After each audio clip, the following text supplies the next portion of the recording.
বাজে এখন পর্যন্ত ভোট গ্রহণ, শিক্ষার্থীদের রেসপন্স, অনাবাসী শিক্ষার্থীদের আগমন, নারী শিক্ষার্থীদের যারা বাইরে থাকেন তাদেরও আগমন সবকিছু সন্তোষজনক ছিল এবং শিক্ষার্থীরা বেশ ভালোভাবে বেশ কিছু অসঙ্গতিও লক্ষ্য করেছি।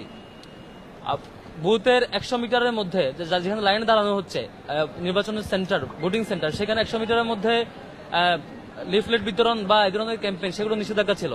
আমরা দেখছি ছাত্র দলের দিক থেকে একদম লাইনে এসে ক্যাম্পেইন করা, লিফলেট দেওয়া, বিভিন্ন কাগজ দেওয়া, এই ধরনের অব্যাহতভাবে প্রত্যেকটা সেন্টারে ঘটেছে। আমরা কনসার্ন জানানোর পরও সেটা এখনো থামানো হয় নাই। এভাবে এগুলো আচরণবিধির লঙ্ঘন এবং যারা লাইনে দাঁড়াচ্ছে তাদের জন্য একটি বিরক্তির কারণও বটে। নির্বাচন কমিশন কেন ব্যবস্থা নিচ্ছে না আমরা জানি না, এখনো সেই পক্ষপাতদুষ্ট আচরণ করছে। একই সাথে ইসলামী আন্দোলন বাংলাদেশ নামে যে সংগঠনটি, তারা অভিযোগ জানিয়েছে, আপনারা দেখেছেন ইউল্যাবে তাদের পুলিং এজেন্টকে বের করে দিয়ে ছাত্র দলের পুলিং এজেন্টকে অ্যাক্সেস দেওয়া হয়েছে, এরকম অভিযোগ তারা দিয়েছে। এটিও খুবই কনসার্নের জায়গা। এই ধরনের আচরণ